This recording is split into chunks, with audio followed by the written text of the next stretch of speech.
هدي محمد صلى الله عليه وسلم وشر الأمور محدثاتها وكل محدثة بدعة وكل بدعة ضلالة وكل ضلالة في النار.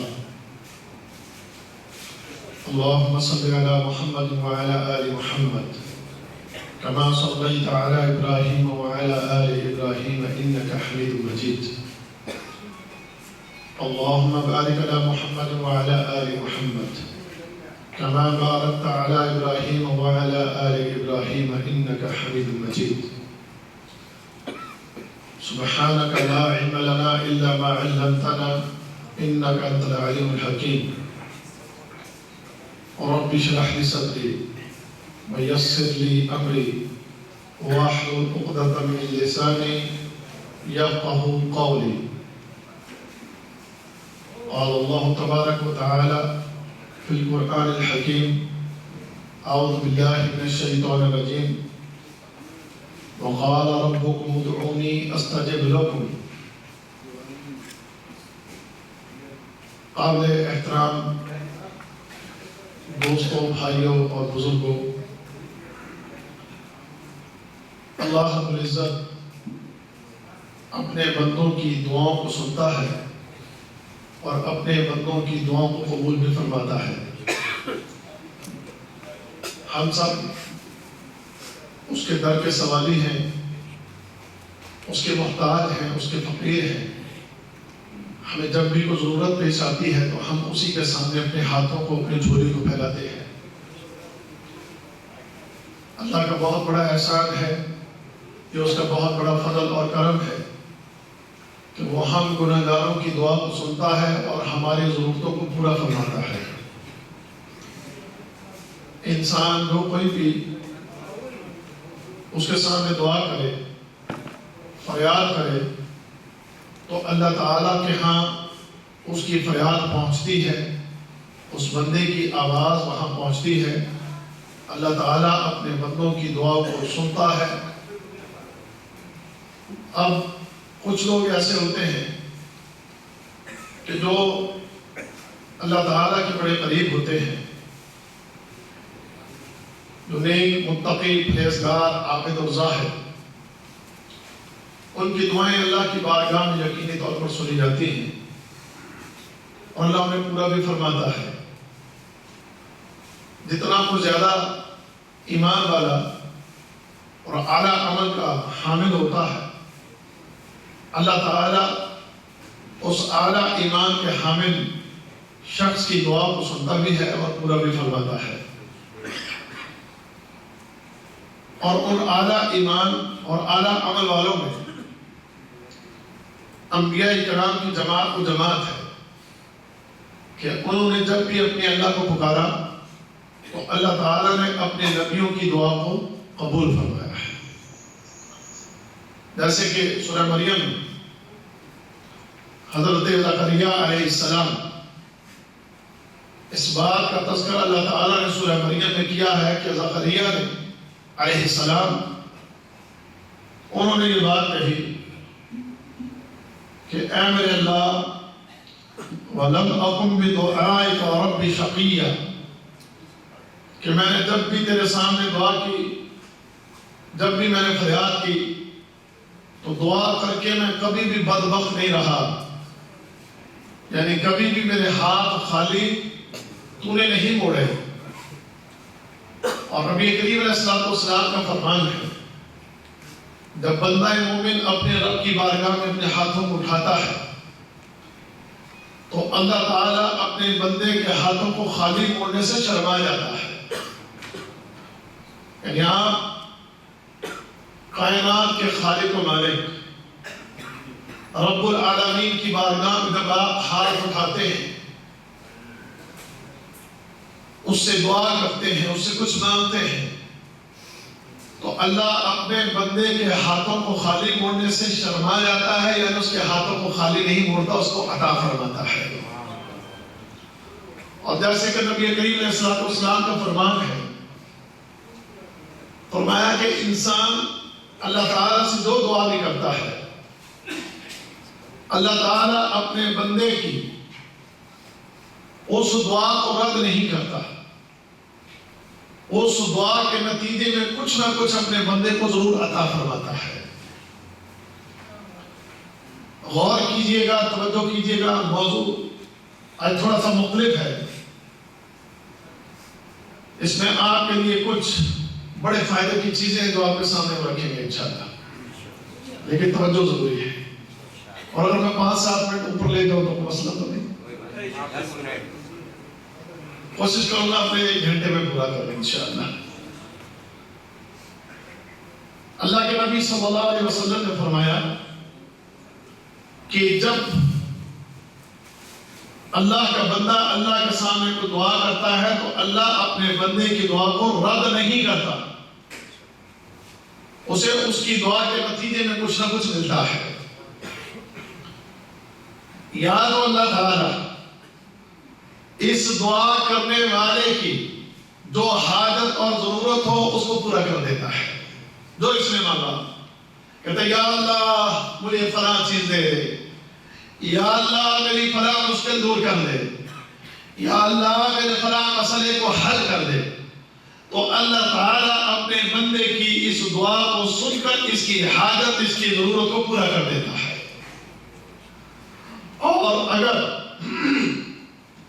اور اگر دعا کے نتیجے میں، مانگنے کے نتیجے میں وہ چیز نہ ملی جو آپ نے اللہ سے سوال کیا جس چیز کا، تو اللہ رب العزت کیونکہ وہ عالم الغیب ہے، وہ بہتر جانتا ہے کہ میرا بندہ مجھ سے جو چیز مانگ رہا ہے اسے یہ چیز دینا اس کے لیے فائدے کا سبب ہے یا اس کے لیے نقصان کا سبب ہے، تو وہ اپنے علم کے مطابق اس انسان کو وہ چیز نہیں دیتا جو وہ مانگتا ہے، کیونکہ ہم بعض اوقات اپنے لیے غلط چیزیں بھی مانگ رہے ہوتے ہیں، اپنے لیے ایسی چیزیں بھی مانگ رہے ہوتے ہیں کہ جس میں ہمارا فائدہ نہیں نقصان ہوتا ہے، تو اللہ کو چونکہ اس بات کا علم ہوتا ہے، تو جو ہم نے مانگا اللہ تعالیٰ وہ نہیں دیتا، اللہ اپنے علم کے مطابق فیصلہ کرتا ہے۔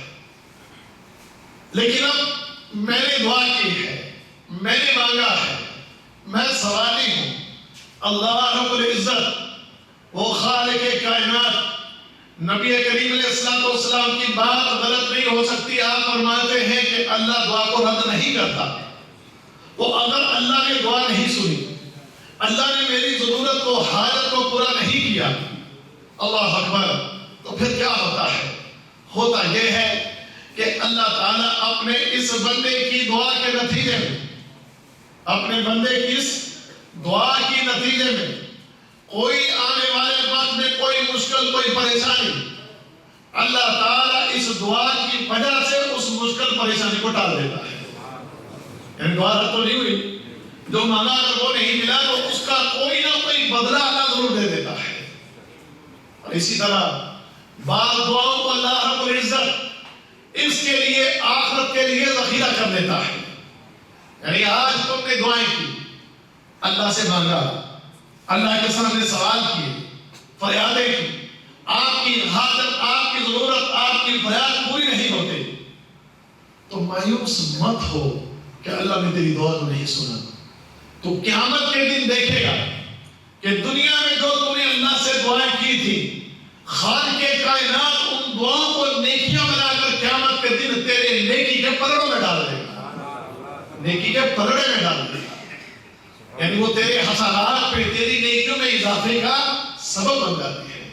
لگا دعا ہماری رد نہیں ہوتی، ہم گناہگار ہیں، کبھی ہم جو مانگتے ہیں مل جاتا ہے اور کبھی جو مانگتے ہیں نہیں ملتا ہے۔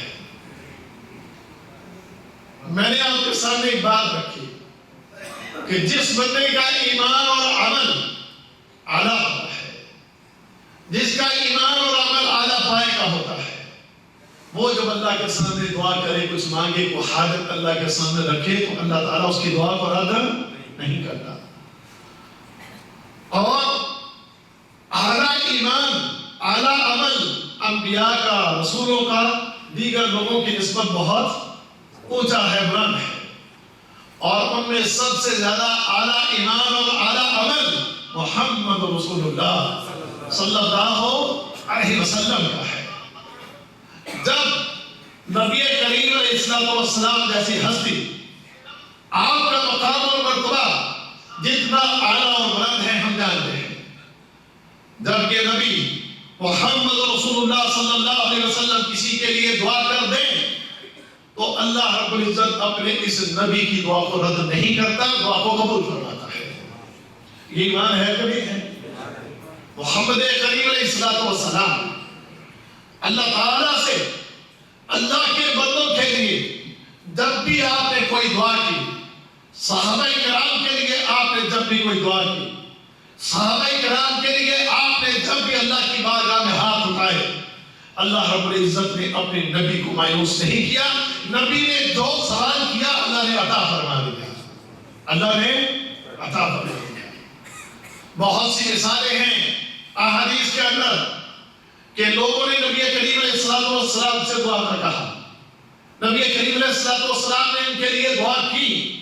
جو بھی دعا نبی کریم علیہ السلام نے کسی صحابی کے لیے کی، اللہ نے اس دعا کو ریجیکٹ نہیں کیا، قبول کیا، قبول فرمایا، اور جو نبی نے مانگا اللہ نے وہ عطا کر دیا، اللہ نے وہ عطا کر دیا۔ تو صحابہ کرام وہ خود بھی نبی کریم علیہ السلام سے عرض کیا کرتے کہ اللہ کے رسول ہمارے لیے دعا کیجیے، نبی کریم علیہ السلام ان کے لیے دعا کر دیتے۔ اور بعض اوقات نبی کریم علیہ السلام نے خود بھی لوگوں کو دعائیں دی۔ آپ سے کسی نے دعا کا کہا، آپ نے دعا کی، وہ بھی قبول ہوئی، اور آپ نے خود بھی جس کو دعا دی اللہ نے اسے بھی قبول فرما لیا۔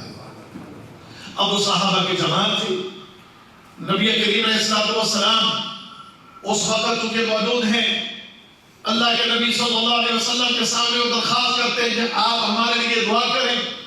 اللہ کے نبی علیہ السلام ان کے لیے دعا کر دیتے، یا صحابہ کے لیے آپ خود دعا کر دیتے، دعائیں پوری ہو جاتی۔ آج میں 1400 سال کے بعد میری بھی خواہش ہے، میری بھی یہ طلب ہے، میری بھی یہ طلب ہے، میری بھی یہ خواہش ہے کہ کھائے کاش مجھے بھی محمد رسول اللہ صلی اللہ علیہ وسلم کی دعائیں مل جائیں۔ کیا خیال ہے؟ نبی کریم علیہ السلام کی دعائیں لینا چاہتے ہو کہ نہیں لینا چاہتے؟ آج اس دور میں اگر ہم نبی کریم علیہ السلام کی دعاؤں کو لینا چاہتے ہیں، آپ نے غور کرنا ہے، توجہ کرنا ہے۔ ایک بات کا میرا گلہ اور شکوہ رہتا ہے، وہ یہ کہ میں اس چیز کو قطعاً پسند نہیں کرتا کہ جب آپ درس میں بیٹھے ہوں تو اپنی گفتگو میں لگے ہوں۔ آپ دھیان کیا کیجئے، اللہ آپ کو جزائے خیر دے۔ وہ کام کی چیز مل جائے گی، آپ کا فائدہ ہو جائے گا۔ یہاں ہم بیٹھے ہیں الحمدللہ اللہ کی توفیق سے آپ کو فائدہ پہنچانے کے لیے، ہمیں بھی فائدہ ہو جائے اور آپ کو بھی۔ اور سب سے بڑا فائدہ جو ہے وہ دین اسلام میں ہے، سب سے بڑا فائدہ جو ہے وہ قرآن اور حدیث کے اندر ہے۔ اس فائدے کو پانے کے لیے ہمیں سستی اور تساہل سے کام نہیں لینا چاہیے، بلکہ اس فائدے کو پانے کے لیے بھرپور توجہ اور بھرپور کوشش ہونی چاہیے ہماری۔ تو سنیے، نبی کریم علیہ السلام ہماری یہ طلب اور خواہش ہے، ہم چاہتے ہیں کہ ہمیں بھی ہمارے نبی کی دعائیں مل جائیں۔ ہمیں بھی اگر نبی کریم علیہ السلام کی دعائیں مل جائیں تو ہم بھی کامیاب لوگوں میں ہمارا بھی شمار ہو جائے۔ اللہ کی طرف سے ہمارے اوپر بھی اللہ کا فضل اور اللہ کا کرم ہو جائے، ہمارے اوپر بھی اللہ کے احسانات ہو جائیں۔ میرے بھائیوں، نبی کریم علیہ السلام نے جہاں اپنے دور میں اپنے صحابہ کے لیے دعائیں کی ہیں، آپ نے اسی طرح بعض دعائیں ایسی کی ہیں کہ وہ دعائیں قیامت تک آنے والے تمام مسلمانوں کے لیے ہیں، قیامت تک آنے والے تمام مسلمانوں کے لیے ہیں۔ اور جس شخص نے جن باتوں کی وجہ سے نبی کریم علیہ السلام نے وہ دعائیں دی ہیں، ہم میں سے جس کسی نے وہ کام کر لیے تو اللہ کے نبی کی وہ دعائیں اس شخص کو مل جائیں گی، اور جس کو نبی کی دعائیں مل جائیں گی وہ کامیاب ہو جائے گا، وہ کامیاب ہو جائے گا۔ اس سے پہلے کہ میں اس کی تفصیل میں جاؤں کہ نبی کریم علیہ السلام کی وہ کون سی دعائیں ہیں اور وہ کن کن کاموں کے کرنے پر اللہ کے رسول علیہ السلام نے وہ دعائیں دی ہیں، میں اس کی تفصیل سے پہلے آپ کے سامنے نبی کریم علیہ السلام کی بعض دعائیں جو آپ نے صحابہ کو دی تھی وہ دعائیں اور پھر صحابہ کے لیے ان دعاؤں کا کیا نتیجہ نکلا وہ کچھ مثالیں میں آپ کے سامنے پہلے رکھوں گا، پھر اس کے بعد ہم ان چیزوں کی طرف آئیں گے کہ وہ کون سی چیزیں ہیں، وہ کون سے عمل ہیں کہ جن کو کر کے ہم نبی کریم علیہ السلام کی دعاؤں کے مستحق ہو سکتے ہیں۔ آئیے صحابہ کی زندگی کی بعض ایک مثالیں میں آپ کے سامنے رکھتا ہوں کہ نبی کریم علیہ السلام نے ان کے لیے دعا کی تو اس کا کیا نتیجہ نکلا۔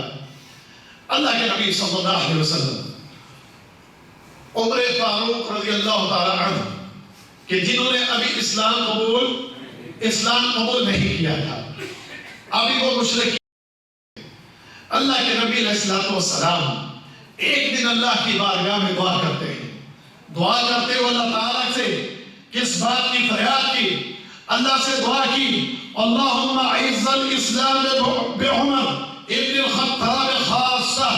نبی کریم علیہ السلام دعا کرتے ہیں، کہتے ہیں کہ اے میرے اللہ اسلام کو عزت عطا فرما کہ عمر جو ہے وہ اسلام قبول کر لے، خاص کر عمر جو ہے عمر بن خطاب یہ اسلام قبول کر لے۔ عمر کے اسلام قبول کرنے سے اللہ اس اسلام کو عزت عطا فرما دے۔ نبی کریم علیہ السلام نے یہ دعا کی عمر بن خطاب کے لیے، اور آپ جانتے ہیں، آپ نے سنا ہوگا کہ عمر بن خطاب رضی اللہ تعالی عنہ کہ جنہوں نے ابھی جب اسلام قبول نہیں کیا تھا تو وہ اسلام کے بہت بڑے دشمن تھے۔ جو شخص بھی اسلام قبول کر لیتا اس کو مارتے پیٹتے، اس پر ظلم کرتے۔ اس بات کے اوپر آپ کو بہت زیادہ غصہ آتا کہ کوئی اسلام قبول کر لے۔ اسلام قبول کرنے والوں کے اوپر آپ جو ہے ظلم کرتے انہیں مارتے اور پیٹتے تھے۔ سبحان اللہ، یہ اسلام کے دشمن، اسلام قبول کرنے والوں کو مارنے اور پیٹنے والا یہ عمر، رب کائنات نے اپنے نبی کی دعا ان کے حق میں قبول کی، اور یہی عمر بن خطاب جو ہے اسلام قبول کر کے اسلام کے عظیم ترین قائد بن جاتے ہیں۔ اللہ رب العزت نے عمر بن خطاب کو اسلام کی نعمت جو ہے اس سے نواز دیا، اور سبحان اللہ عمر نے جب اسلام قبول کیا، عمر بن خطاب رضی اللہ تعالی عنہ جب مسلمان ہوئے تو ان کے مسلمان ہونے پر نبی کریم علیہ السلام کا ایک ارشاد گرامی ہے، طبرانی کے اندر یہ روایت ہے، نبی کریم علیہ السلام نے کیا فرمایا کہ جب عمر نے اسلام قبول کیا، فلما اسلم عمر، جب عمر نے اسلام قبول کیا، اتانی جبریل، فرماتے ہیں کہ میرے پاس جبریل آئے اور آ کر کہتے ہیں، جبرائیل امین محمد رسول اللہ صلی اللہ علیہ وسلم سے آ کر کیا کہا، قد استبشر اہل السماء باسلام عمر، کہا حضرت جبرائیل نے، کہتے ہیں اللہ کے رسول صلی اللہ علیہ وسلم عمر کے اسلام قبول کرنے سے آسمان میں موجود فرشتوں کو بھی خوشی ہوئی ہے۔ آسمان میں موجود جو فرشتے ہیں انہیں بھی خوشی ہوئی ہے۔ ایسا اسلام، ایسا مسلمان عمر فاروق، یہ مقام، یہ مرتبہ حضرت عمر کو ملا ہے، اس لیے کہ ان کے حق میں دعا کرنے والی ہستی کون ہے؟ وہ محمد رسول اللہ صلی اللہ علیہ وسلم ہے۔ یعنی آپ کی دعا کا نتیجہ ہے۔ عمر وہ شخصیت ہے جسے اللہ کے رسول نے دعا کر کے مانگا ہے۔ نبی کی دعا سے جو مسلمان ہوا ہے، دیکھیے اس کے اسلام کو، اس کے مسلمان ہونے کو، کہ آسمان کے فرشتے بھی اس کے اسلام قبول کرنے سے خوش ہوتے ہیں۔ اور ایک دفعہ نبی کریم علیہ السلام نے کیا ارشاد فرمایا؟ نبی کریم علیہ السلام فرماتے ہیں اس ذات کی قسم کہ جس کے ہاتھ میں میری جان ہے۔ سنیے ذرا عمر کا اسلام سنیں، عمر کا مسلمان ہونا سنیں، عمر کے اسلام کو ذرا سمجھیے گا، دیکھیے گا۔ نبی کریم علیہ السلام کی دعا کا نتیجہ دیکھیے گا کہ اللہ نے کیسا اسلام عمر فاروق کو عطا کیا ہے۔ نبی کریم علیہ السلام ایک دن بیٹھے صحابہ اکرام کی جماعت اور عمر فاروق بھی بیٹھے، کہ فرماتے ہیں اس ذات کی قسم جس کے ہاتھ میں میری جان ہے، فرمایا کہ عمر جب تم چلتے ہو تمہارے قدموں کی چاپ جب شیطان سن لیتا ہے تمہارے ڈر سے وہ تمہارے راستے کو ہی چھوڑ جاتا ہے. صحیح بخاری کے اندر یہ روایت ہے. فرمایا کہ جب وہ تمہارے قدموں کی چاپ سنتا ہے, تمہارے قدموں کی چاپ سے جو ہے شیطان ڈر جاتا ہے اور بھاگ جاتا ہے, وہ تمہارا سامنا نہیں کرتا. میں کہتا ہوں عمر کے قدموں کی چاپ سن کر وہ ڈر جاتا ہے, اور کبھی اگر عمر سے آمنا سامنا ہو جاتا تو اس کا کیا بنتا ہے. اللہ اکبر. ایسا زبردست اسلام اللہ رب العزت نے عمر فاروق کو عطا کیا. یہ کیوں ہے؟ اس لیے کہ عمر کو جو دعا ملی تھی وہ محمد رسول اللہ صلی اللہ علیہ وسلم کی دعا ملی تھی. نبی کی دعاؤں کا اثر, نبی کی دعاؤں کا نتیجہ غور سے سنتے جائیے گا. پھر اس کے بعد ہم میں سے کون بدبخت ہوگا جو یہ نہ چاہے گا کہ مجھے بھی نبی کی دعا مل جائے. چاہیے کہ نہیں چاہیے؟ چاہیے. تو پھر ڈھیلے ڈھیلے نہ بولو, ایکٹیو ہو کے بیٹھو, سست ہو کے. اور نبی کی دعا چاہیے تو پھر سنیے گا, ذرا غور سے سنیے گا. آخر میں تمہیں بتاؤں گا یہ کام کرو, نبی کی دعا تمہیں مل جائے گی, اور پھر وہ کام کرو گے انشاءاللہ. انشاءاللہ. اور ہم محتاج ہیں, اللہ تعالیٰ ہم کو رحم فرما دے. نہ جانے ہمارا کیا انجام ہونے والا ہے. اللہ اپنی حفاظت پہ رکھے. اگر ایسے عمل کر کے نبی کی دعا کے حقدار بن جائیں تو ممکن ہے ان دعاؤں کی وجہ سے جہنم سے بچ جائیں اور جنتوں میں داخل ہو جائیں, اور اللہ تعالیٰ کی رحمت ہمیں مل جائے. اللہ کرے یہاں آئے ہوئے سارے میرے مسلمان بھائی جتنے بیٹھے, اللہ ان سب پر تو رحم فرما دے. ان سب کو جہنم کی آگ سے بچانا, مجھے بھی, انہیں, اور جتنے ہمارے مسلمان, ہم سب مومنین کے لیے, مسلمانوں کے لیے, ہم سب کے لیے دعا کو ہے. نبی کریم علیہ السلام نے فرمایا نا مسلمانوں کے لیے جب تم دعا کرتے ہو, سنو ایک بات ضمن یہاں عرض کر رہا ہوں, فرمایا کہ جب تم مسلمانوں کے لیے دعا کرتے ہو, سنیں گا بڑی پیاری بات ہے, جب تم مسلمانوں کے لیے دعا کرتے ہو, ان کی مغفرت کی دعا کرتے ہو اللہ تعالیٰ سے, تو اللہ تعالیٰ ہر مومن کے عوض, جب تم نے دعا کی سارے مومنین اور مسلمانوں کے لیے, تو اللہ تعالیٰ ہر مومن, ہر مسلمان کے, یعنی جتنا اس کا عدد, ہر ایک کے بدلے میں ایک ایک نیکی اللہ اس دعا کرنے والے کو عطا فرماتا ہے. اب پتہ نہیں کتنے, 1.5 ارب مسلمان ہے کہ نہیں ہے؟ 1.5 ارب تو ہے نا, اور 1.5 ارب ہے. اچھا نہ جانے کتنے گزر چکے, کتنے ہیں, کتنے آنے والے ہیں. ہم سب مومنین کے لیے مغفرت کی دعا کرتے ہیں. تو رب کعبہ کی قسم گن ہی نہیں سکتے کہ تم یہ مغفرت کی دعا کر کے کتنی نیکیاں سمیٹ لیتے ہو. بات یہ سمجھ آئی کہ کوئی نہیں دے سمجھ آئی؟ تو پھر ہمیں دعا کرنی چاہیے اپنے مومنین کے, مسلمان بھائیوں کے لیے دعا کیا کرو, اللہ ان کو بخش دے, اللہ ان کو معاف فرما دے. اللہ تعالیٰ ہمارے سارے جتنے پہلے مومن مسلمان گزر گئے انہیں بھی اللہ بخش دے, جو موجود ہیں اللہ ان کو بھی معاف کر دے, ان کو بھی بخش دے, اور جو آنے والے مومن مسلمان ہیں اللہ ان کو بھی بخش دے. وہ آمین ہی کہہ دو یار, لگتا فضیلت سمجھ میں نہیں آئے گا, اس لیے ڈھیلے اللہ اکبر. تو میں عرض کر رہا نبی کریم علیہ السلام کی دعا, آپ کی دعائیں اور آپ کی دعاؤں کا اثر کہ نبی کریم علیہ السلام جس کے لیے دعا کر لیں اس دعا کا یہ نتیجہ ہے کہ اللہ اپنے نبی کی دعا کو قبول کر کے, جس کے لیے نبی نے دعا کی ہے, اللہ دعا قبول فرما کر اس بندے کو وہ چیز عطا فرما دیتا ہے کہ جو چیز اللہ کے نبی نے اس بندے کے لیے مانگی ہو. ابھی ایک عمر فاروق پڑھے, آئیے ایک اور صحابی کا واقعہ پڑھو. حضرت علی رضی اللہ تعالی عنہ, حضرت علی رضی اللہ تعالی عنہ, ایک دفعہ نبی کریم علیہ السلام نے حضرت علی کے لیے یہ دعا کی. دعا کیا کی؟ فرمایا اللہم اذہب عنہ الحر والبرد, اے میرے اللہ, اے میرے رب, علی سے گرمی کو اور سردی کو دور کر دے, علی سے گرمی اور سردی کو دور کر دے. حضرت علی رضی اللہ تعالی عنہ فرماتے ہیں اس کے بعد نہ مجھے کبھی گرمی لگی نہ کبھی مجھے سردی لگی. یعنی گرمیوں کا موسم ہوتا تو گرمیوں کے موسم میں مجھے گرمی نہیں لگتی تھی, اگرچہ میں موٹے کپڑے بھی پہن لیتا تو مجھے گرمی نہیں لگتی تھی, اور جب سردیوں کا موسم آ جاتا تو سردیوں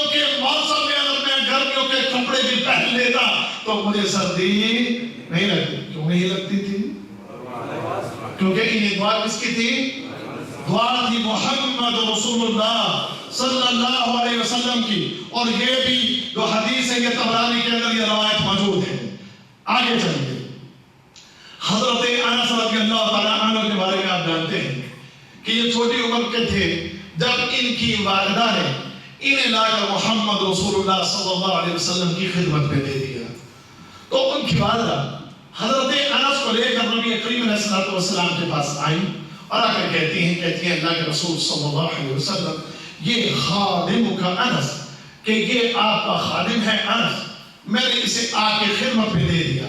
اور کہتی ہیں ادعو اللہ لہ, اللہ کے نبی صلی اللہ علیہ وسلم اس کے لیے کوئی دعا کر دیجئے, اس کو دعا دے دیجئے. نبی کریم علیہ السلام نے حضرت انس کو دعا دی.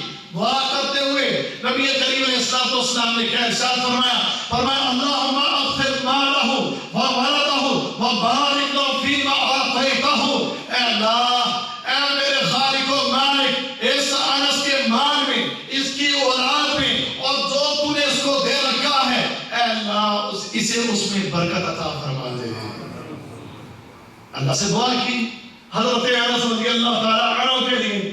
حضرت انس رضی اللہ تعالیٰ عنہ کہتے ہیں نبی کریم علیہ السلام کی یہ دعا مجھے ایسی لگی, ایسی اس دعا نے اثر کیا کہ ایک تو لمبی عمر آپ نے پائی تھی. حضرت انس رضی اللہ تعالیٰ 100 سال سے بھی زیادہ آپ کی عمر ہے, اور اس کے بعد حضرت انس کہتے ہیں اللہ نے مجھے اتنی اولاد دی, اتنی اولاد دی, کہتے ہیں کہ 100 سے زیادہ میرے بیٹے بیٹیاں اور پوتے پوتیاں ہیں. کہتے ہیں بہت سو کے تو میں نام ہی نہیں جانتا, بہت سو کے تو میں نام ہی نہیں جانتا. اور اس کے بعد فرماتے ہیں کہ فرمایا کہ لوگوں کے بعد سال میں ایک دفعہ پھل دیتے ہیں, اور کہتے ہیں میرا باغ سال میں 2 دفعہ پھل دیتا ہے, میرا باغ سال میں 2 دفعہ پھل دیتا ہے. کس بات کا نتیجہ ہے؟ یہ دعا ہے کس کی؟ یہ دعا ہے محمد رسول اللہ صلی اللہ علیہ وسلم کی, کہ اس دعا کے نتیجے میں اللہ رب العزت نے اتنی برکتیں عطا فرما دی. آئے مزید آگے چلیں. ایک اور صحابی عبداللہ بن عباس رضی اللہ تعالیٰ عنہما کہتے ہیں کہ ایک دفعہ نبی کریم علیہ السلام نے قال ضمنی رسول اللہ صلی اللہ علیہ وسلم, نبی کریم علیہ السلام نے ایک دفعہ مجھے پکڑا, مجھے اپنے ساتھ لگایا, تھوڑا دبایا, اور وقال, اور اللہ کے نبی صلی اللہ علیہ وسلم نے یہ دعا کی اللہم علمہ الکتاب, اے اللہ اسے اپنی کتاب کا علم عطا فرما دے, یعنی قرآن حکیم کا علم اسے سکھا دے. عبداللہ بن عباس رضی اللہ تعالی عنہما, اللہ تعالی نے انہیں ایسا علم عطا فرمایا تھا, قرآن حکیم کی تفسیر جتنی وہ جانتے تھے, نبی کریم علیہ السلام کے بعد جو دیگر صحابہ کرام تھے تفسیر کا جو علم عبداللہ بن عباس کے پاس تھا ایسا علم دیگر صحابہ کے پاس نہیں تھا. اس لیے عمر فاروق رضی اللہ تعالیٰ عنہ اپنے دور میں اپنے سب سے زیادہ قریب جنہیں رکھتے تھے وہ عبداللہ بن عباس تھے. تو بڑے بڑے صحابہ کرام نے اس بات پر اعتراض بھی کیا, کہنے لگے یا امیر المومنین آپ بڑے بڑے جید صحابہ کرام کو چھوڑ کر یہ چھوٹی عمر کے عبداللہ بن عباس آپ انہیں اپنے پاس زیادہ رکھتے ہیں, آپ نے انہیں اپنا مسیح خاص بنا رکھا ہے اور آپ اس کو بہت اہمیت دیتے ہیں. عمر فاروق رضی اللہ تعالیٰ عنہ نے ایک دفعہ جب انہوں نے یہ باتیں سنی تو انہوں نے ایک دفعہ پھر صحابہ کرام کے سامنے ایک چھوٹی سی سورت رکھی اور فرمایا ذرا اس سورت کی ذرا تفسیر کر کے مجھے بتاؤ. اِذَا جَاءَ نَصْرُ اللَّهِ وَالْفَتْحُ وَرَأَيْتَ النَّاسَ يَدْخُلُونَ فِي دِينِ اللَّهِ أَفْوَاجًا. اس سورت کو آپ نے فرمایا ذرا مجھے اس کی تفسیر کر کے تو بتاؤ. دیگر صحابہ کرام کوئی کہنے لگا اس سورت میں نبی کریم, اس سورت کے اندر نبی کریم علیہ السلام کو یہ خبر دی گئی ہے کہ مکہ فتح ہوگا. کسی نے کہا اس سورت میں یہ خبر دی گئی ہے کہ لوگ اب اسلام میں فوج در فوج داخل ہوں گے. عمر فاروق رضی اللہ تعالیٰ عنہ نے عبداللہ بن عباس سے فرمایا اے عبداللہ اس سورت کی تفسیر اب تم کرو. عبداللہ بن عباس رضی اللہ تعالیٰ عنہما اس کی تفسیر کرتے ہوئے فرماتے کہا, کہتے ہیں اس کا معنی اور مفہوم یہ ہے, اس کی تفسیر یہ ہے, یہ اس بات کی خبر ہے کہ نبی کریم علیہ السلام کا وقت قریب آ چکا ہے۔ اللہ بڑے بڑے صحابہ کرام جو ہیں اس کا جواب نہ دے سکے، جو جواب عبداللہ بن عباس رضی اللہ تعالیٰ عنہ نے دیا، اور پھر اس کے بعد جب بھی کوئی تفسیر قرآن کی کرنا ہوتی، حضرت عمر رضی اللہ تعالیٰ عنہ قرآن کی کسی آیت کو ان کے سامنے رکھتے اور بلا کر عبداللہ بن عباس سے کہتے، عبداللہ اے غوطہ خور آ اور غوطہ لگا تفسیر میں اور اس کی تفسیر کر۔ عبداللہ بن عباس رضی اللہ تعالیٰ عنہ قرآن حکیم کی اسی آیت کی تفسیر کر دیتے جس آیت کو بھی عمر فاروق ان کے سامنے رکھتے تھے، جو کس برکت کا نتیجہ ہے؟ نبی کریم علیہ السلام کی دعا کا نتیجہ ہے۔ اس دعا کے نتیجے میں عبداللہ بن عباس کے پاس یہ قرآن کا علم تھا۔ اب آگے چلیے، اللہ اکبر۔ ایک صحابی عمران بن حسین رضی اللہ تعالیٰ ایک دن نبی کریم علیہ السلام کے پاس بیٹھے ہوئے، ابھی پردے کا حکم نازل نہیں ہوا کہ نبی کریم علیہ السلام کی بیٹی حضرت فاطمہ رضی اللہ تعالی عنہا وہ نبی کریم علیہ السلام کے پاس آئی، بیٹی ہے محمد کریم علیہ السلام کی، تو بیٹی کو دیکھ کر آپ کھڑے ہوتے ہیں اور بیٹی کو دیکھا کہ بیٹی پریشان ہے۔ عمران بن حسین رضی اللہ تعالی عنہ وہ بھی کہتے ہیں کہ میری بھی نظر حضرت فاطمہ پر پڑی، تو فاطمہ رضی اللہ تعالی عنہ ان کے چہرے کا رنگ جو ہے وہ زرد پڑا ہوا ہے، بھوک کی وجہ سے اور کمزوری کی وجہ سے۔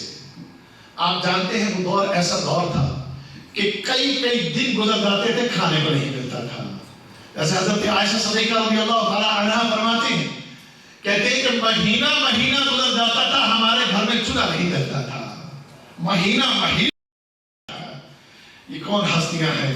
محمد رسول اللہ صلی اللہ علیہ وسلم، سرور کونین، دو جہانوں کے سردار، وہ نبی کہ جنہیں اللہ رب العزت نے، جنہیں خالق کائنات میں تمام مخلوق میں سب سے اعلیٰ اور سب سے بلند مقام عطا فرمایا ہے، وہ نبی کہ قیامت کے دن جب کسی کو اللہ کے سامنے بولنے کی ہمت طاقت نہ ہوگی، اس دن کہ جس دن قیامت کے دن اللہ کا غصہ، اللہ کا غضب اتنا زیادہ ہوگا کہ امتی اپنے نبی کے پاس جائیں گے اور کہیں گے، اے اللہ کے نبی، اللہ سے دعا کیجئے، اللہ سے رحمت کی اپیل کیجئے۔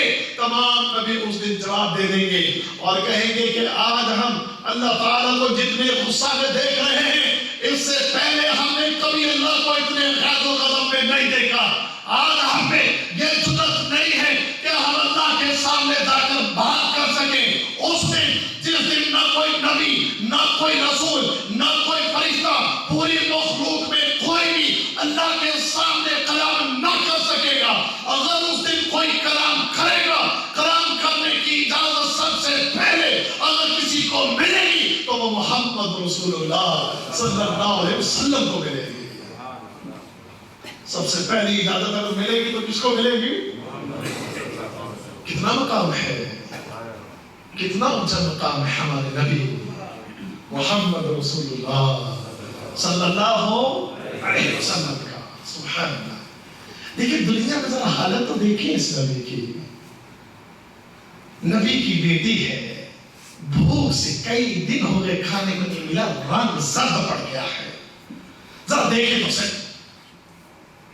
آئی ہوگی اپنے باپ کے پاس، محمد کریم علیہ السلام کے پاس، کہ بابا کے پاس جاتی ہوں تو وہاں سے کچھ کھانے کو، کچھ پینے کو ملے گا۔ اور بابا کی اپنی حالت میں کیا ہے کہ حضرت عائشہ رضی اللہ تعالیٰ عنہ کیا فرماتی، مہینہ گزر جاتا، ہمارے گھر میں تو چولہا نہیں جلا کرتا تھا۔ ایک دن بھوک سے بے قرار ہو کر نبی کریم علیہ السلام کئی دن ہوئے کچھ کھایا نہیں، خالی پیٹ ہے، بھوک نے ستایا، اس بھوک کی وجہ سے بے قرار ہو کر آپ گھر سے باہر نکل آئے۔ سبحان اللہ۔ جب گھر سے باہر نکلے تو تھوڑی دیر کے بعد ابو بکر صدیق رضی اللہ تعالیٰ عنہ بھی وہ بھی وہاں آ گئے، تو دیکھا کہ ابو بکر کو بھی بھوک لگی ہوئی ہے، انہیں بھی بھوک نے پریشان کیا، وہ بھی باہر آ گئے۔ عمر فاروق بھی اتنے میں آ گئے۔ ان تمام ہستیوں کو بھوک نے پریشان کیا، بھوک کی وجہ سے گیا ہے. یعنی یہ میں بات عرض کر رہا ہوں کہ دیکھیے کتنی طاہر مطہر ہستیاں، پاکیزہ ہستیاں، اونچے مقام ہیں، اونچے مرتبے ہیں، اونچی شان ہے. رب نے کتنی بلندیاں، کتنا علوم، کتنا اعلیٰ مقام، کتنی عزت، کتنا خالق کائنات کا ان پر احسان ہے. لیکن دیکھ لیجئے اس خالق نے، مالک نے اپنے ان بندوں کو کیسی کیسی آزمائشوں سے بھی گزارا ہے، کیسی کیسی آزمائشوں سے ان کو گزارا ہے. تو خیر بات ادھر نہ نکل جائے، میں عرض کر رہا تھا حضرت فاطمہ رضی اللہ تعالی عنہ وہ نبی کریم علیہ الصلوۃ والسلام کے پاس آئیں. اللہ کے نبی علیہ الصلوۃ والسلام اٹھ کر کھڑے ہوئے، اپنی بیٹی کو دیکھا کہ بیٹی کے چہرے کا رنگ زرد ہے. تو آپ کہتے ہیں فاطمہ قریب آؤ. حضرت فاطمہ رضی اللہ تعالی عنہ قریب ہوتی ہیں. پھر کہا بیٹا اور قریب آؤ. حضرت فاطمہ رضی اللہ تعالی عنہ مزید نبی کریم علیہ الصلوۃ والسلام کے قریب ہوتی ہیں. نبی کریم علیہ الصلوۃ والسلام مزید فرماتے ہیں میری بیٹی اور قریب آؤ. حضرت فاطمہ قریب ہوئی. نبی کریم علیہ الصلوۃ والسلام نے اپنی بیٹی کے اوپر ہاتھ رکھا اور ہاتھ رکھ کر یہ دعا دی اپنی بیٹی کو. یہ دعا بھی طبرانی کے اندر موجود ہے. نبی کریم علیہ الصلوۃ والسلام نے دعا کی اللہم مشبع الجوع، اے بھوک کو مٹانے والے رب، وقاضی الحاجہ، حاجتوں کو پورا کرنے والے، ورافع الوضع، ورافع الوضع، اور گرے ہوئے لوگوں کو اٹھانے والے میرے رب، لا تجھے فاطمہ بنت محمد، اے میرے اللہ محمد کی بیٹی فاطمہ کو کبھی بھوک نہ لگے. محمد کی بیٹی فاطمہ کو کبھی بھوک نہ لگے. یہ دعا ہے جو محمد رسول اللہ صلی اللہ علیہ وسلم نے اپنی بیٹی کو دی.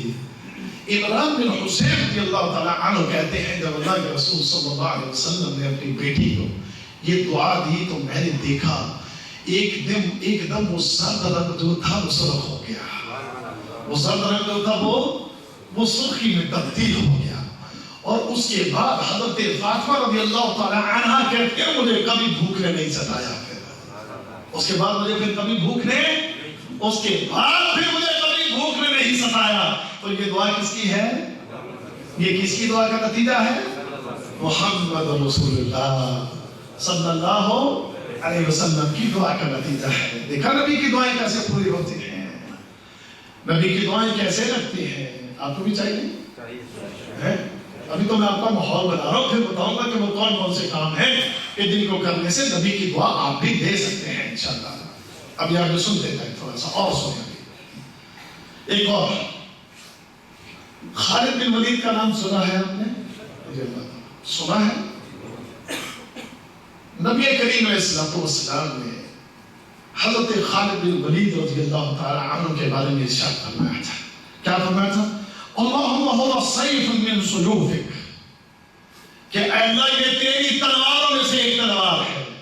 اے اللہ یہ تیری تلواروں میں سے ایک تلوار ہے. لقب جانتے ہو نا حضرت خالد بن ولید کا سیف اللہ کا لقب ہے. یہ لقب کس نے دیا ہے انہیں؟ محمد رسول اللہ صلی اللہ علیہ وسلم نے. مسند احمد کی روایت فرمایا اللہم هو السیف من سیوفک، اے میرے اللہ خالد بن ولید تیری تلواروں میں سے ایک تلوار ہے. فانصرہ، اے اللہ تو اس کی مدد فرمانا. خالد بن ولید رضی اللہ تعالی عنہ کو نبی کریم علیہ الصلوۃ والسلام نے یہ دعا دی تو اس کے بعد خالد بن ولید کو کبھی کسی جگہ شکست نہیں ہوئی. خالد بن ولید کو کبھی کسی جگہ شکست نہیں ہوئی. جانتے ہیں نا عظیم ترین جرنیل، عظیم ترین فاتح، کہ جس کے ہاتھوں اللہ رب العزت نے بڑی بڑی سلطنتوں کو جس کے ہاتھوں اللہ رب العزت نے گرایا، جس کے ہاتھوں سے جن ریاستوں کو، جن بڑی بڑی طاقتوں کو، جن بڑی بڑی قوتوں کو گرانا کوئی آسان بات نہیں تھی. جن طاقتوں کو للکارنا، جن طاقتوں پر حملہ کرنا، جن طاقتوں کو پچھاڑنا کسی کے بس کی بات نہیں تھی. انہی طاقتوں کے اوپر اللہ رب العزت نے خالد بن ولید کو وہ طاقت دی، وہ قوت دی. اللہ نے وہ مدد نازل کی. خالد بن ولید رضی اللہ تعالی عنہ جب ان ریاستوں کے اوپر انہوں نے چڑھائی کی، جس ریاست کے اوپر بھی حملہ کر دیتے تھے، وہ ریاست پارا ہو جاتی تھی، وہ ریاست پارا ہو جاتی تھی۔ کس کی دعا کا نتیجہ ہے؟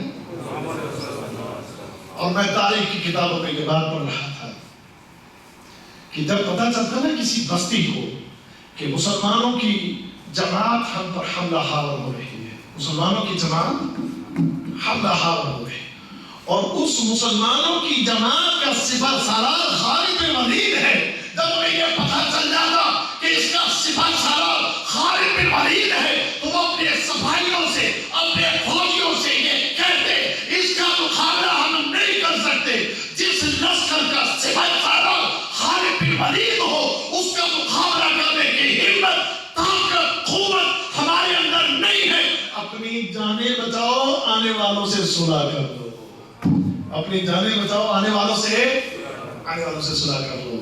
تو یہ کس کی دعا کا نتیجہ؟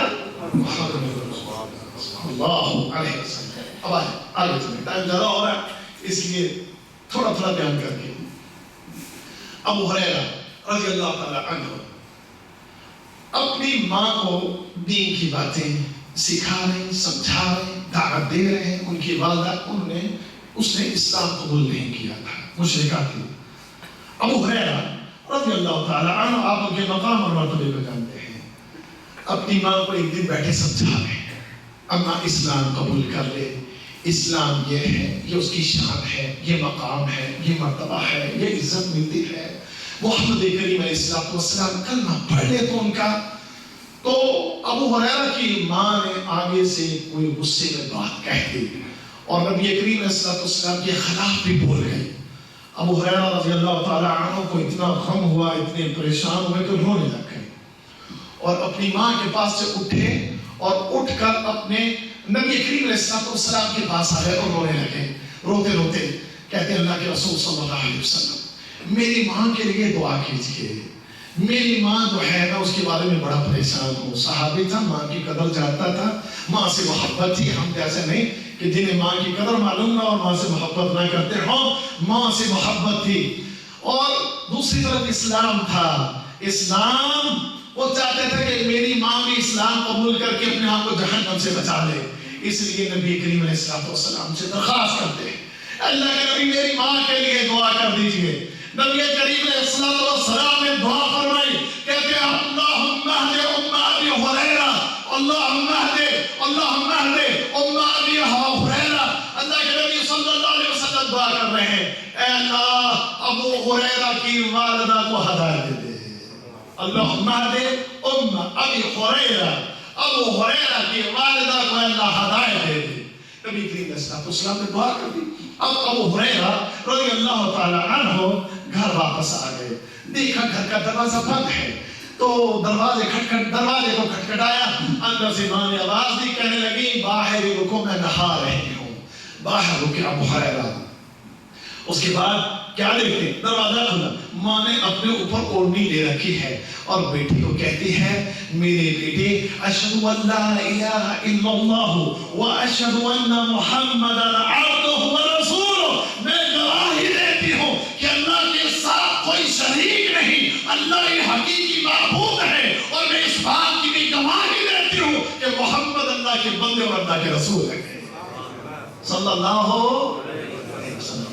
ابو ہریرہ خوشی اپنی والدہ کو لے کر نبی کریم علیہ السلام کے پاس دوڑے آئے، ابھی دعا کروائی تھی، ادھر دعا کروائی، ادھر دعا قبول ہو گئی، آگے اللہ کے نبی کے پاس کہنے لگے اللہ کے رسول صلی اللہ علیہ وسلم میری ماں نے اسلام قبول کر لیا ہے، یہ مسلمان ہو گئی، آپ کی دعا قبول ہو گئی، اب ہمارے لیے دعا کر دیجئے۔ اللہ کے نبی نے مزید دعا کی، فرمایا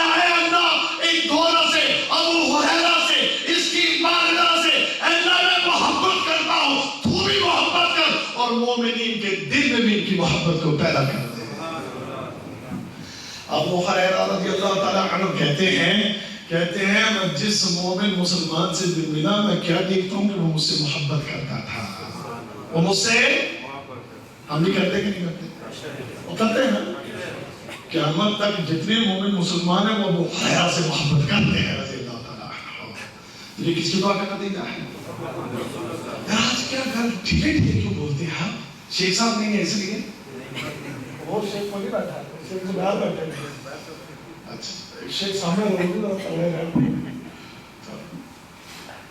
ابو ہریرہ رضی اللہ تعالیٰ کیا میں بھی دعا قبول ہے۔ اب آگے چلتے ہیں، ایک صحابی ہیں ابو زید عمر بن اخطب رضی اللہ تعالیٰ نبی کریم علیہ السلام کی خدمت میں بیٹھے، آپ کی خدمت کر رہے ہیں۔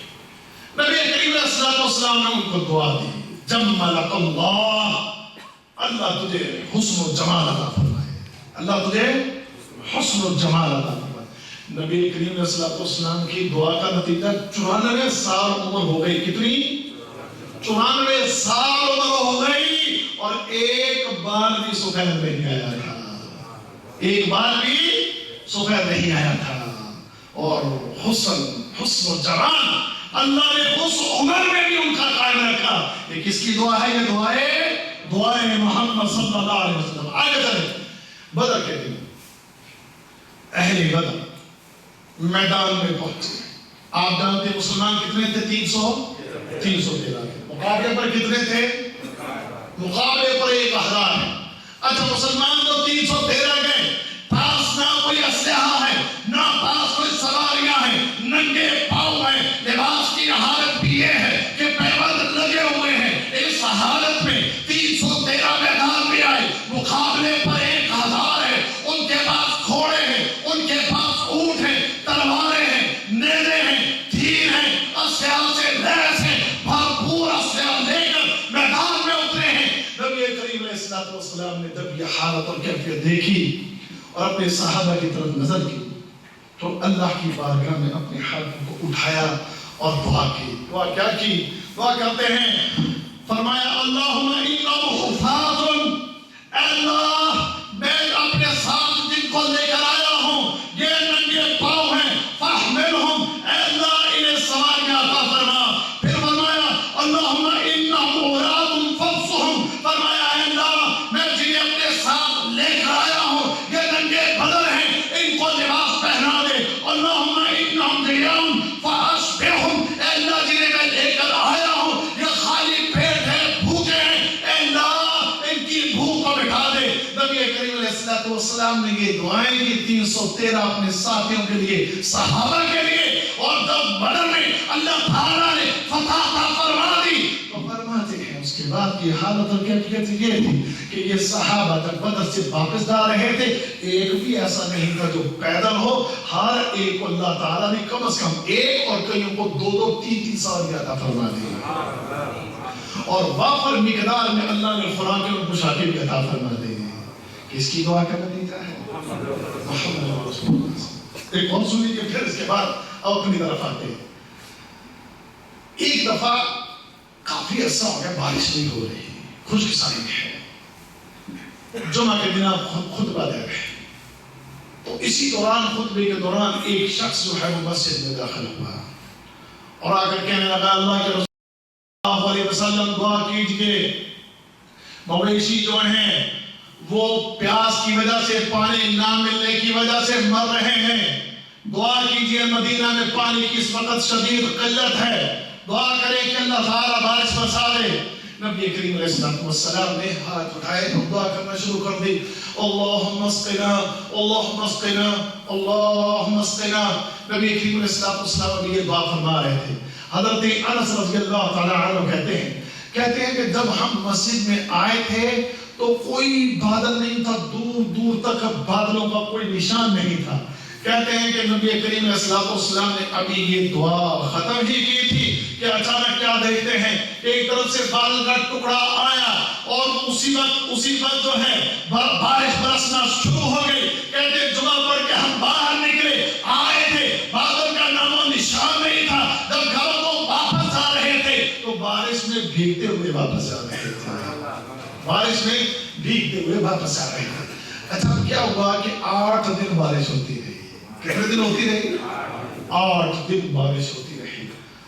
اگلا جمعہ آیا، نبی کریم علیہ السلام جمعہ پڑھا رہے تھے، کوئی شخص جس نے کہا کہ اللہ کے رسول صلی اللہ علیہ وسلم جانور مر رہے ہیں، پیاسے ہیں، ان کے لیے دعا کی، وہی شخص داخل ہو گیا۔ پھر کہنے لگا اللہ کے رسول صلی اللہ علیہ وسلم مویشی ڈوب رہے ہیں، گھر گر رہے ہیں، دعا کیجئے کہ اب یہ بارش جو ہے یہ رک جائے۔ نبی کریم علیہ السلام نے آپ مسکرا دیے اور پھر آپ نے ہاتھ اٹھائے، اللہم حوالنا اللہم حوالنا ولا علینا اللہم حوالنا ولا علینا۔ نبی کریم علیہ السلام نے یہ دعا کرنا شروع کر دی۔ کہتے ہیں صحابہ کرام بادل پھٹتے ہیں، مدینے میں بارش ہونا رک گئی اور دائیں بائیں جو ہے بارش ہو رہی تھی۔ اللہ کے نبی صلی اللہ علیہ وسلم کی دعا، آپ نے دعا کی کہ اللہ ہم سے اس کو ادھر ادھر لے جا، ہمارے اوپر نہ برسا۔ اللہ نے اسی وقت دعا کو قبول فرما لیا۔ اچھا یہ تھی، اب چیزیں تو اور بھی بہت سی ہیں لیکن ٹائم کی قلت کی وجہ سے میں اب ادھر آتا ہوں، اپنے لیے کچھ اپنے لیے بھی سوچیں کہ ہم کون سی کچھ چیزیں ایسی کریں تو ہمیں بھی ہمارے نبی کی دعائیں مل جائیں۔ کیا خیال ہے؟ چاہیے نا؟ تو اب میں آپ کے سامنے کچھ وہ چیزیں رکھوں گا، کچھ ایسے اعمال رکھوں گا، اگر آپ اور میں وہ کر لیں تو ہمیں بھی نبی کی دعا۔ اچھا یہ تو آپ نے مشاہدہ کر لیا نا کہ اللہ کے نبی کی دعا جس کو مل گئی اس کے حق میں اس کی دعا قبول ہو گئی۔ مشاہدہ کر لیا کہ نہیں کیا؟ میں نے اتنا ٹائم اسی پر لگایا ہے کہ نبی کریم علیہ السلام کی دعا جس نے پھالی اس کی دعا پوری ہوگی، وہ مراد مل گئی اس کو، اس کی ضرورت، اس کی حالت پوری ہو گئی۔ اے اللہ ہم بھی یہ چاہتے ہیں، ہم بھی تیرے گھر کے سواری فقیر ہیں، ہم بھی چاہتے ہیں کہ ہماری دعائیں قبول ہوں، اور اللہ ہم بھی چاہتے ہیں کہ ہمارے حق میں تیرے نبی کی دعائیں قبول ہوں۔ آج محمد کریم موجود نہیں ہیں صلی اللہ علیہ وسلم، لیکن ان کی دعائیں تو موجود ہیں جو انہوں نے اپنی امت کے لیے کی ہیں۔ لہذا اے اللہ ہم ان چیزوں کو جاننا چاہتے ہیں تاکہ وہ چیزیں ہمارے علم میں آ جائیں اور ہم وہ چیزیں اختیار کر کے نبی کی دعاؤں کے حقدار بن جائیں۔ آئیے چند ایک چیزیں آپ کو سامنے، حج اور عمرے کا موقع تو بال کٹوائے بھی جاتے ہیں، منڈوائے بھی جاتے ہیں، بال کٹوائے بھی جاتے ہیں منڈوائے بھی جاتے ہیں۔ تو حج کے موقع پر کچھ صحابہ کرام نے بالوں کو کٹایا اور بعض نے منڈوا دیا۔ تو نبی کریم علیہ السلام نے جنہوں نے تین کروائی تھی، بال منڈوائے تھے، ان کے لیے نبی کریم علیہ السلام نے صحیح بخاری میں فرمایا اللہم اغفر للمحلقین، کیا دعا کیا؟ اللہ ٹین کروانے والوں کو بخش دے، ٹین کرنے والوں کو۔ اور ایک حدیث کے لفظ ہے کہ اللہ ان پر رحم فرما دے۔ فرمایا اللہم اغفر للمحلقین، اے اللہ جنہوں نے ٹین کروائی ہے، جنہوں نے سر کے بال منڈوائے ہیں، اے اللہ ان کو بخش دے۔ صحابی پاس بیٹھا ہے کہتا وللمقصرین، اے اللہ کے نبی بال کٹوانے والوں کے لیے بھی۔ نبی کریم نے پھر فرمایا اللہم اغفر للمحلقین۔ وہ صحابی پھر کہتا ہے وللمقصرین، اے اللہ کے رسول بال کٹوانے والے کے لیے بھی۔ نبی کریم نے پھر فرمایا اللہم اغفر للمحلقین، اے اللہ بال منڈوانے والوں کو بخش دے۔ تین دفعہ آپ نے بال منڈوانے والے کے لیے دعا کی، اے اللہ اس کو بخش دے، اللہ اس کو بخش دے۔ ایک حدیث میں 4 دفعہ بھی ہے اللہم اغفر للمحلقین، جس نے بالوں کو منڈوایا اللہ اس کو بخش دے۔ اور پھر اس کے بعد فرمایا اللہم اغفر للمقصرین، جس نے بال کٹوائے ہیں اس کو بھی۔ اچھا بال منڈوانے والے کو کتنی دفعہ؟ ایک حدیث میں 4 دفعہ بھی ہے، ٹھیک ہے۔ اور جس نے بال کٹوائے ہیں اس کو کتنی دفعہ؟ ایک دفعہ۔ اچھا اس سے ایک بات کا اندازہ ہوتا ہے کہ نبی کریم علیہ السلام ٹین کروانے والے سے زیادہ خوش تھے، اسی لیے آپ نے اس کے لیے دعا جو ہے وہ دعا آپ نے زیادہ دفعہ کی ہے۔ اور جس نے ٹین نہیں کروائی صرف بال کٹوائے اس پر آپ اتنے خوش تھے، یعنی کہ آپ اس پر ناراض تھے، لیکن اتنے نہیں جتنے آپ بال منڈوانے والے کے ساتھ خوش تھے۔ تو نبی کریم علیہ السلام نے 3 دفعہ فرمایا، اور یہ بات ذہن میں رکھیے گا یہ دعا جو ہے صرف صحابہ کے لیے نہیں تھی، قیامت تک جتنے مسلمان اپنے سر کے بال حج یا عمرے پر منڈوائیں گے یہ دعا ہر اس مسلمان کے لیے ہے، یہ دعا ہر اس۔ اب سمجھیے گا، اب سنیے گا، اور جس کے لیے سنیے واللہ غور کیجیے گا، جس نقطے پر میں نے آپ کو لانا تھا، میں نے جو بات آپ کو سمجھا رہا تھی، میں چاہتا ہوں واللہ رب کعبہ کی قسم، یہ طلب ہے، یہ سوچ ہے، یہ فکر ہے، یہ طلب ہے رب کعبہ کی قسم کہ میں بھی آپ ہم سب اپنے نبی کی بات پر عمل کر کے اپنے نبی کی خوشی کا خیال رکھتے ہوئے نبی کی 3 دفعہ مغفرت مانگی ہوئی دعا کے حقدار بن جائے. تو کیا خیال ہے؟ ٹھیک ہے، میرے پر حج پٹی نہیں کرواؤ گے؟ بال خراب مولوی صاحب ٹین ہو جاتی ہیں نا تو پھر اچھا نہیں لگتا، بیگم صاحب کو پسند نہیں آتا، دوست بھی کہتے ہیں یہ کیا ٹین نکال کے آ گئے ہو، اور جو وہ ادھر ادھر ہے وہ بھی مذاق کرتے ہیں تیری ٹین اچھی نہیں لگتی، عجیب سی ٹین ہے، ٹین کا مذاق بہت اڑاتے اس لیے ہم ٹین نہیں کرواتے. اچھا تم ٹین نہ کرواؤ، ایک دن اللہ بھی تو ٹین کر ہی دیتا ہے نا، وہ گندے نہیں ہو جاتے ہیں، ہو جاتے کہ نہیں ہو جاتے ہیں؟ تو خود ہی ٹین کرواؤ، ٹین کرواؤ. ٹین کروانے سے کیوں ڈرتے ہو؟ بیگم سے ڈرتے ہو. اچھا وہ ایک گروہ اور بھی ہے، ایک گروہ وہ جو بالوں کو یہاں سے 2 بالوں کو پکڑ کے کاٹے، یہاں سے 2 بالوں کو لے کر کاٹے، یہاں سے 2 بالوں کو لے کر کاٹے، سمجھے کہ عمرہ ہو گیا ہے، اس کا عمرہ لٹکا ہوا ہے، اس کا عمرہ نہیں ہوا ہے. ہمارے لوگ کرتے کہ نہیں کرتے؟ اللہ ہم کو ہدایت دے. اتنی بالوں سے محبت، اتنا بالوں کے ساتھ پیار کہ اپنے رب کے حکم پر، اپنے نبی کے فرمان پر عمل نہیں کرتے اور اپنے بالوں کو نہ منڈواتے ہیں نہ کٹواتے ہیں. تو جو منڈوائے گا اس کو کتنی دعائیں ملیں گی؟ مقررہ وقت تو ہو گیا پورا، تو تھوڑا سا ٹائم دیتے ہیں آپ مجھے؟ اجازت ہے آپ کا شیخ صاحب کوئی نہیں دے دو ٹائم کو، یہ چیزیں تھوڑی سی بتا دیں آپ کو. اچھا ٹینڈر کرواؤ گی نا؟ پکی بات؟ پچھلا بندہ کروائے گا.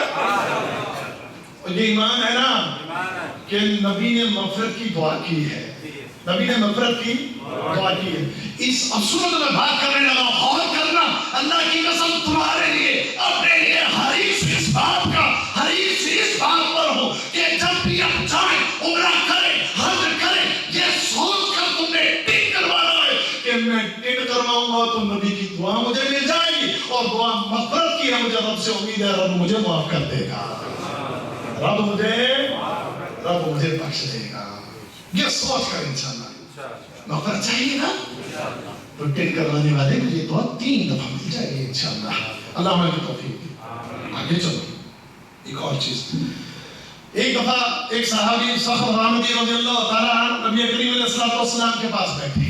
اللہ کے نبی صلی اللہ علیہ وسلم نے دعا کہ اللہم بارک امتی فی بقورها، اے اللہ میری امت کے لیے صبح کے وقت میں برکت رکھ دے. صخر غامدی رضی اللہ تعالیٰ عنہ نے اس بات کو سنا تو کہتے اس کے بعد میں نے اپنی تجارت، اپنے معاملات صبح کے وقت میں میں نے اپنی تجارت کو شروع کیا. اللہ نے اتنی برکت ڈالی کہ مجھے اپنا مال شمار کرنا بھی مشکل ہو گیا.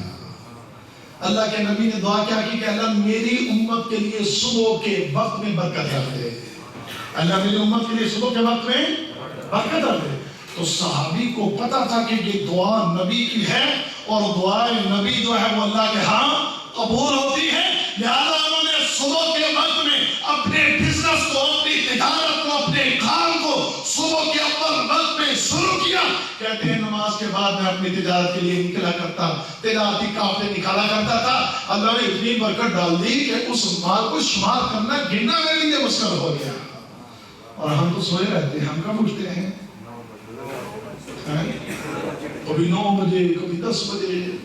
ہمارے ملکوں میں تو دکانیں، وہ بڑے بڑے شہروں میں دکانیں 10-11 بجے کھلتی ہیں، کیونکہ رات کو 12 بجے تک دکان کھلتی ہے، 1 بجے تک، 2 بجے تک، رات 2 بجے تک کام کریں گے، 2 بجے گھر آئیں گے، رات کو سو جائیں، 2 بجے سو جائیں گے، فجر کی نماز نہیں پڑھتے اور پھر اٹھیں گے 10-10:30 بجے، مرداروں کی طرف پڑے رہے. برکت کے وقت کو ضائع کر دیا. جو کوئی بھی صبح کے وقت اٹھے، نماز فجر پڑھے، نماز فجر پڑھنے کے بعد وہ کوئی تجارت کرے، کوئی اپنا کام کرے، اللہ کی قسم اللہ اس پہ برکت ڈال دے گا.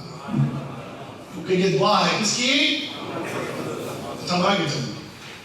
ایک اور نبی کریم علیہ السلام نے دعا فرمایا فرمایا رحم اللہ رجلا قام من اللیل فصلى وأيقظ امرأته فإن أبت نلح في وجهها الماء. فرمایا اللہ تعالیٰ رحم فرمائے اس شخص پر کہ جو رات کو اٹھ کر تہجد کی نماز پڑھتا ہے، رات کو اٹھ کر تہجد کی نماز پڑھتا ہے اور پھر اپنی بیوی کو بھی اٹھاتا ہے، اور اگر بیوی نہ اٹھے تو پانی لے کر پانی کے چھینٹے بھی اس پر مارتا ہے کہ اٹھ جاؤ اور اٹھ کر نماز پڑھ لو. تہجد کی نماز پڑھی خود بھی اور ساتھ اپنی بیوی کو بھی اٹھایا کہ اٹھ، نہیں اٹھتی تو اس پر پانی کے چھینٹے مارتا ہے. فرمایا رحم اللہ رجلا، اللہ تعالیٰ اس شخص کے اوپر کیا کرے؟ اللہ تعالیٰ اس پر کیا کرے؟ رحم کرے. اور جس پر اللہ کا رحم ہو گیا اس کا بیڑا پار لگ گیا، اس کا بیڑا. تو اس کا مطلب یہ ہے کہ تم میں سے، ہم میں سے جو کوئی رات کو کر تہجد کی نماز پڑھے گا اور شادی شدہ ہے تو وہ اپنی بیوی کو بھی اٹھائے، اسے بھی کہے کہ وہ اٹھ کر رات کی نماز پڑھے. جس نے یہ عمل کیا اللہ کی قسم نبی کی دعا اس کو مل جائے گی، نبی کی دعا اس کو مل جائے گی. تو کیا کہا پڑھنی ہے کہ نہیں پڑھنی ہے؟ لوگ فجر بھی پڑھتے تو تہجد کیا پڑھنی ہے؟ اللہ کرے ہم سب فجر بھی پڑھیں اور تہجد کی نماز بھی پڑھیں. اور بھائی برات میں فرمایا، عورت کے لیے بھی فرمایا، فرمایا جو عورت رات کو اٹھے، قیام اللیل کرے، رات کی نماز پڑھے اور اپنے خاوند کو بھی اٹھائے اور خاوند نہ اٹھے اس پر پانی کے چھینٹے مارے، نبی کریم علیہ السلام نے فرمایا اللہ اس عورت پر بھی رحم کرے، اللہ تعالیٰ اس عورت پر بھی رحم کرے. تو اللہ تعالیٰ مردوں کو بھی توفیق دے، عورتوں کو بھی توفیق دے. یہ وہ عمل ہے کہ جن کے ذریعے آپ نبی کی دعاؤں کے حقدار بن سکتے ہیں. آگے چلیے ایک اور حدیث، رحم اللہ من صلی قبل العصر اربعہ. نبی کریم علیہ السلام نے فرمایا اللہ اس بندے پر رحم فرمائے کہ جو عصر کی جماعت سے پہلے دو رکعت کر کے 4 رکعت سنت غیر موقدہ جسے آپ کہتے ہیں، جو کوئی 4 رکعت سنت غیر موقدہ دو کر کے 4 رکعت پڑھے گا اللہ تعالیٰ اس پر رحم فرمائے. ہم تو پہلی بات تو عصر کی جماعت کھڑی ہو جائے تو ہم آتے ہیں، اذان ہو جائے تو انتظار کرتے ہیں کب جماعت کھڑی ہو تو پھر جائیں گے، اور جماعت بھی بعض کا رکعت نکل جاتی ہے. میں بے نمازیوں کی تو بات ہی نہیں کر رہا، بات ان کی کر رہے ہیں جو نماز پڑھتے ہیں. اگر آپ اذان کے فوراً بعد مسجد میں آ جائیں اور آ کر دو کر کے 4 رکعت نماز پڑھ لیں تو نبی کریم علیہ السلام کی یہ دعا بھی آپ کو مل جائے گی. دعا کیا ہے کہ اللہ اس پر رحم فرما دے. صحابہ کرام کو نبی کریم علیہ السلام کی باتوں پر بڑا یقین تھا. ان کو جب پتہ چل جاتا نا نبی کریم علیہ السلام نے فلاں چیز کے لیے یہ دعا کی ہے، فلاں چیز کے لیے یہ اجر بیان کیا ہے، ان کی عمریں کتنی ہی طویل کیوں نہ ہو جائیں، بوڑھے کیوں نہ ہو جائیں، معذور کیوں نہ ہو جائیں، وہ نبی کریم علیہ السلام کی دعا کو پانے کی کوشش کرتے تھے اور اس اجر کو پانے کی کوشش کیا کرتے تھے. اور اب ہمیں پتہ چل جائے تو ہم نے بھی کوشش کر رہی ہیں انشاءاللہ.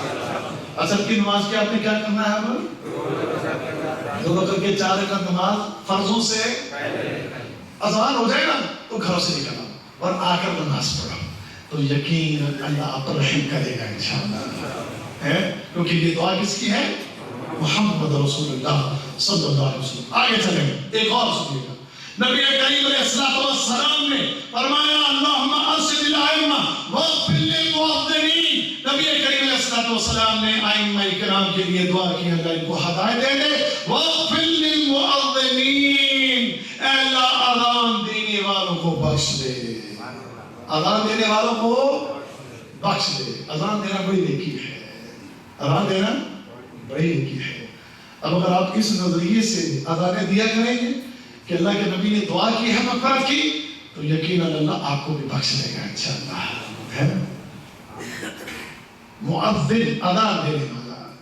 آپ دیکھتے ہیں آج بریدہ میں میرا موضوع یہی تھا کہ یا تو آپ دیکھو بڑے پرانے بابے ہو جاتے ہیں 60 70 80 90 سال، وہ اذان اپنی جگہ کسی اور کو نہیں دے رہے تھے. بابوں کی جہاں حکومت ہے بابا کہتا اذان میں ہی دوں گا، اور اگر کبھی کوئی آئے تو کہتا انا موجود، وہ کہتا میں ہوں نا یہاں پر، دوسرے کو اذان نہیں دے رہے تھا. اور بابے آپ کو پتا ہے بعض کا وقت آگے پیچھے بھی اور بھی ٹائم کا پتہ نہیں لگتا بعض کا، تو آ کر جناب بعض کا پہلے بھی دے دیتے ہیں اور بعض کا کچھ لیٹ بھی کرتے ہیں، لیکن کسی اور کو نزدیک بھی کر دیتے ہیں، کہتے ہیں اذان میں نہیں دیتی ہے۔ اور ہمارا ایک عزیز تھا، بوڑھا ہو گیا، 90 سال اس کی عمر ہو گئی، 90 سال، تو 90 سال کی عمر میں بھی وہ صبح کی جا کر اذان دیا کرتا تھا، اور وہ یہ نہیں کہ کوئی ملازم نہیں تھا مسجد کا، مسجد کو بلکہ اپنی جیب سے دیا کرتا تھا، جب جوانی کے دور میں اپنے کام کاج کے دور میں مسجد کی خدمت بھی کیا کرتا تھا، تو مسجد میں اذان دینا بھی اس کا معمول تھا کہ صبح کی اذان آپ نے اس سے دینا ہوتا، تہجد کی بھی اذان دیتا، فجر کی بھی اذان دیتا۔ اب جب 90 سال عمر ہو گئی تو بابا باز کا ٹائم کا جو آگے پیچھے کر جاتا، تو مسجد والوں نے کہا کہ کوئی بابا جی کی کوئی منت اللہ کرے، ان سے کہے کہ بابا جی تسی جان دے، اب آپ رہنے دیں اور کسی کو موقع دیجئے۔ مسئلہ ہو جاتا ہے بعض کا بابے کے ساتھ بیٹھے بزرگ کے ساتھ، 90 سال اس کی عمر، بابا جی اب آپ کی 90 سال عمر ہو گئی ہے، آپ کو نظر بھی اب کم آتا ہے، تو بعض کا کوئی مسائل پیدا ہو جاتے ہیں، دیر سویر کر جاتے ہیں اذان میں، تو ہم چاہتے ہیں کہ اب آپ اذان دینا بند کر دیں۔ بابا جی نے کہا میری بات سنو، اذان میں نہیں دینی، میں نے کسی اور کو اذان نہیں دینے دینی، اور کہا نہیں جی بابا جی آپ مان جائیں جی، نہیں جی آپ رہنے دیں جی، آپ چھوڑ رہے جی۔ اب بابے کو جلال آ گیا، اور جی بالکل سچی بات ہے، ہمارا وہ رشتہ دار تھا، بزرگ فوت ہو گیا ہے، تو اب بھی ہم کبھی کبھی گھر میں بیٹھے اس بزرگ کو یاد کرتے ہیں، اس کی یہ بات ہمیں بڑا یاد آتا ہے، ہم ہنستے تھے، تو وہ بابا جی کہنے لگا مجھے اذان دینے دیا کرو، اگر تم نے مجھے اذان نہیں دینے دینا تو پھر میں نے اپنی پوری زندگی میں اس مسجد پر جتنا خرچ کیا وہ میرے سارے پیسے واپس کرو، میرے سارے پیسے واپس کرو، اگر تم نے مجھے اذان نہیں دینے دینا تو میرے پیسے۔ آپ کو پتا ہے کہ جب بندہ پھٹا ہو جاتا ہے تو پھر بندہ تھوڑا سا بچوں والی آتے ہوئے، اور کیا بابا یہ حسابوں کہاں سے کریں گے، ہمیں کون سا لکھتے ہو کہ ساری زندگی آپ نے کتنے لگائے ہیں، آپ اذان، جب تک وہ بابا چارپائی پر نہیں لگ گیا بابا ہزارے دیتا رہا۔ اچھا موضوع کو سمیٹتے ہوئے نبی کریم علیہ السلام نے فرمایا رحم اللہ عبدا سمحا اذا بلا سمحا اذا اشترى سمحا اذا اقتضى۔ نبی کریم علیہ السلام نے فرمایا کہ اللہ تعالیٰ اس بندے کے اوپر رحم کرے کہ جب وہ بیچتا ہے تو نرمی سے کام لیتا ہے، جب خریدتا ہے تو نرمی سے کام لیتا ہے، اور جب کسی چیز کا تقاضا کرتا ہے تو اس میں بھی نرمی سے کام لیتا ہے۔ اللہ تعالیٰ اس پر کیا کرے؟ رحم کرے۔ یعنی اگر آپ دکاندار ہیں تو دکان کو بیچتے ہوئے نرمی سے کام دیں، گاہک کے ساتھ لڑنا جھگڑنا اچھا نہیں ہوتا، بدتمیزی کرنا بد اخلاقی کرنا اچھا نہیں، اس سے نرمی سے کام۔ آپ نے ایک ریٹ دیا، اگر وہ لیتا الحمدللہ، نہیں لیتا تو ہاں ہوتا ہے نا، بعض کا دکاندار ریٹ بتا دیتا، خریدار آگے سے بحث کرتا، اور دادا تم نے خریدنے نہیں ہے، آگے ہم جب تنگ کرنے پریشان نکلو یہاں سے، بعض کا دکاندار ادھر ہو جائے ہوتا ہے، نہیں وہ نرمی سے کام لے، اور جو خریدار ہے وہ بھی نرمی سے کام لے۔ یہ نہیں ہے کہ دکاندار کے ساتھ لڑنے لگ جائے، جھگڑنے لگ جائے، پورے کی اتنا ریٹ لگا رکھا ہے، بھائی تجھے پسند نہیں ہے تو چلا جا کہیں اور سے لے لے، نرمی سے کام لے۔ اور اسی طرح آپ نے کسی سے قرض لینا تھا تو اس کے ساتھ اب آپ لڑے اور جھگڑے، میں نے تجھے پیسے دیے تو واپس نہیں کرتا، تو یہ ہے تم وہ ہے، ہماری عادت اسی طرح کی ہے نا۔ اور بھی کسی سے پیسے لینے ہو وہ لیٹ کرتے تو ہم لڑتے جھگڑتے ہیں کہ نہیں لڑتے جھگڑتے ہیں؟ آپ کے آدمی لڑتے جھگڑتے رہتا ہے، بڑے شریف بنے بیٹھے سارے، مجھے پتہ نہیں جیسے اپنے معاشرے کا اس کی ایسی تیسی کر کے رکھ دیتے ہیں، اس سے لڑتے اور جھگڑتے ہیں۔ فرمایا کہ جو کسی سے لینے میں، اس سے مانگنے میں اس کے ساتھ نرمی کا معاملہ کرے، اللہ رب العزت اس پر رحم فرما دے۔ تو یہ دعا چاہیے کہ نہیں چاہیے؟ اللہ جب کبھی کہیں کوئی چیز بیچو یا خریدو تو نرمی سے کام لو، اور جب کسی سے کسی چیز کا تقاضا کرو تو اس میں بھی نرمی سے کام، اللہ تم پر کیا کر دے گا؟ اللہ تم پر رحم کر دے گا۔ اس ضمن میں ایک آخری بات عرض کر دوں رحم کے حوالے سے۔ نبی کریم علیہ السلام فرماتے ہیں قیامت کے دن اللہ رب العزت کی بارگاہ میں ایک شخص کو پیش کیا جائے گا، اس کا کھاتا دیکھا جائے گا، اس کا عقیدہ اس کا ٹھیک ہے لیکن نیکیاں اس کے دامن میں نہیں، کہا جائے گا یا اللہ اس کے دامن میں نیکیاں نہیں، اللہ چکے جانتا ہے، اس کے علم ہے، اللہ فرمائے گا دیکھو ذرا اس کے کھاتے کو کھولو، اچھی طرح کھنگالو، اللہ کو چکے علم ہے۔ دیکھا جاتا ہے اس کا کھاتا جب کھولا تو اس کی نیکیاں ملی کہ یہ شخص ایک تاجر تھا، اپنی اس تجارت کے دوران اپنے جو اس کے کام کرنے والے ملازمین ہیں لوگوں سے اس سے جو قرض لینا ہوتا تو ملازمین کو کہتا کہ تم ان کے پاس جاؤ، ان سے میرے قرض کا تقاضا کرو، اگر وہ دے دیں تو ٹھیک، نہ دیں تو تم نے ان کے ساتھ سختی نہیں کرنا، ان سے محبت اور شفقت سے پیش آنا، اگر وہ مہلت مانگے تو ان کو مہلت دے دینا، تم نے نرمی کا معاملہ کرنا ہے، سختی کا معاملہ نہیں کرنا۔ اللہ کی بارگاہ میں اس کے اس عمل کو پیش کیا جاتا ہے کہ یا اللہ یہ لوگوں سے تقاضا کرنے کے معاملے میں نرمی سے کام لیتا تھا۔ اللہ رب العزت فرمائے گا یہ میرا بندہ ہے، میرا بندہ ہو کر میرے بندوں کے ساتھ نرمی کا معاملہ کرتا رہا، میرے بندوں پر رحم کرتا رہا، یہ میرا بندہ ہو کر اس نے یہ نرمی برتی ہے، تو میں تو اللہ ہوں، میں تو رب ہوں، میں تو رحمان ہوں، میں تو رحیم ہوں، میں اس سے زیادہ حق رکھتا ہوں رحم کرنے کا اور نرمی کرنے کا۔ جاؤ میں اس کے ساتھ نرمی کرتے ہوئے، میں نے اس پر رحم کرتے ہوئے اس کو جہنم سے بچا کر جنت میں داخل کر دیا ہے۔ اللہ رحم اللہ علیکم، اللہ تم سب پر اپنا رحم فرمائے، اللہ تم سب کی بخشش فرمائے، اللہ تعالیٰ ہم سب کی بخشش فرمائے۔ یہ چھوٹی چھوٹی چیزیں ہیں، چیزیں بہت سی تھی، میں تو شارٹ کر گیا کیونکہ ٹائم نہیں۔ تو اللہ تعالیٰ سے دعا ہے کہ جو چیزیں بھی ہم نے سنی اللہ تعالیٰ انہی پر ہمیں عمل کرنے کی توفیق عطا فرمائے، اللہ تعالیٰ ہماری اصلاح فرما دے، اللہ تعالیٰ ہمیں نبی کریم علیہ السلام کی دعاؤں کا حقدار بنا دے، اللہ تعالیٰ ہمیں بھی نبی کریم علیہ السلام کی دعائیں مل جائیں اور ان دعاؤں کے نتیجے میں ہماری بخشش ہو جائے اور اللہ ہمیں اپنی جنتوں میں داخل کر دے۔